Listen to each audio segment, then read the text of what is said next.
Democrats win on health care, environment, women's rights, respect for, but on those issues, I bet you that are the ones that they vote on more: crime, immigration, wars, economy, corruption. So that's the takeaway. The only thing the Democratic Party stands for today is opposition to Donald Trump. Yeah. And I just read Kamala Harris's new book, 107 No, you Days. did. I did. But one thing is clearer than ever. Voters care about real problems, not recycled slogans. Crime, immigration, foreign wars, corruption, and the economy still dominate the national conversation, no matter how loudly Democrats insist the election is about saving democracy. Bill Maher captured it perfectly when he said the party's only consistent message is opposing Donald Trump, with everything else reduced to background noise. And into that noise stepped Kamala Harris, launching a new book she hoped would reinvent her image. Was a better plan. Republicans crushing it on crime, immigration, wars, the economy, even corruption. Democrats win by 2 points on respect for democracy. Now, some of this is just because people are.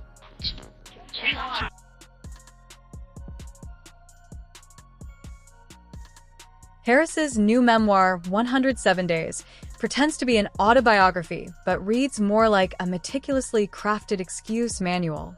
Every chapter is soaked in selective memory, blame-shifting, deflecting, and self-congratulation delivered with rehearsed sincerity. Instead of accountability, it leans into victimhood. Instead of honest reflection, it rewrites history.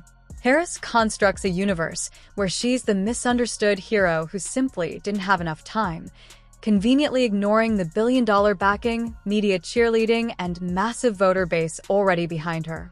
As Bill Maher joked, the book might as well be titled Victimhood, especially when it's false, is not a great advertisement for leadership. Kamala Harris's new memoir, The 24 Election, is called 107 Days, but it should have been called Everyone Sucks But Me. 107 Days is a victim's title because, get it, she only had 107 days to win. Yeah, and $1.5 billion, and a built-in army of about 75 million people who'd vote for any human-adjacent life form that wasn't Trump. Maher wasted no time tearing apart Harris's pity party narrative.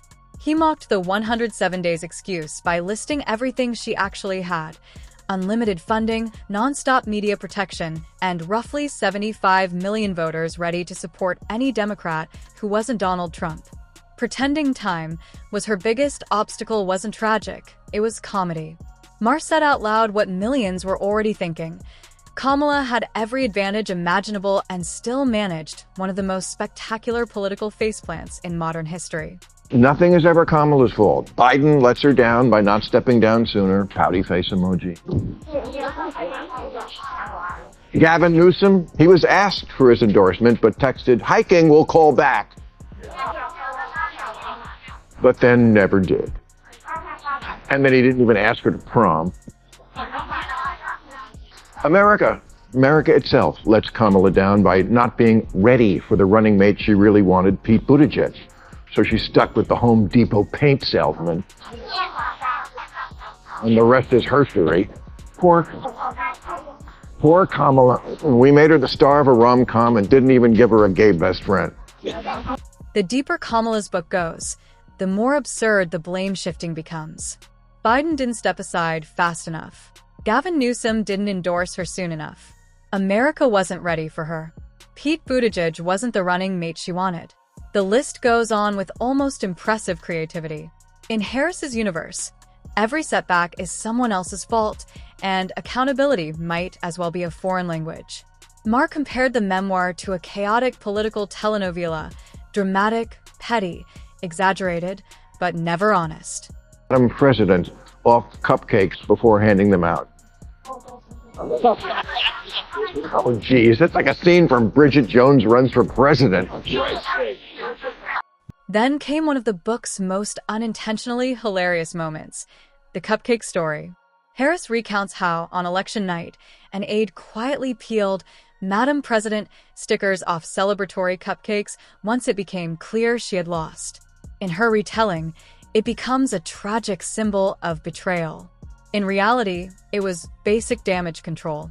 The internet erupted, Maher laughed, and millions wondered how cupcakes ended up as the emotional centerpiece of a collapsing presidential campaign. Even Hollywood couldn't have scripted melodrama this over the top. Of who people think we are. Women Democrats can't look oversensitive or preachy or unable to laugh at themselves. They also can't look silly, like Gretchen Whitmer did, trying to hide in the Oval Office. They have to look brave and Kamala. Then came one of the book's most unintentionally hilarious moments, the cupcake story. Harris recounts how, on election night, an aide quietly peeled "Madam President" stickers off celebratory cupcakes once it became clear she had lost. In her retelling, it becomes a tragic symbol of betrayal. In reality, it was basic damage control. The internet erupted, Maher laughed, and millions wondered how cupcakes ended up as the emotional centerpiece of a collapsing presidential campaign.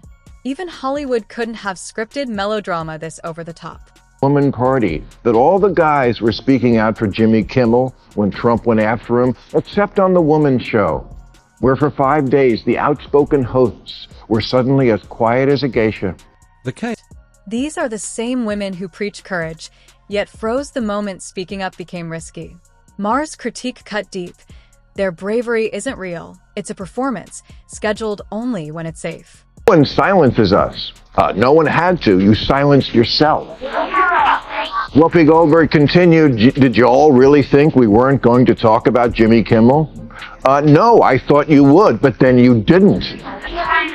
5 days? Talk about needing extra time to get ready. And if you can't take a breath and laugh at that, Fury, moral superiority, and cancel culture crusades. Yet when the flamethrower turned toward them, they suddenly became cautious, diplomatic, and painfully quiet. Maher called it exactly what it was, a theatrical display of selective courage. They weren't defending truth. They were defending their paychecks. and this is really, I'm speaking to the Democrats especially, because Trump's numbers are down.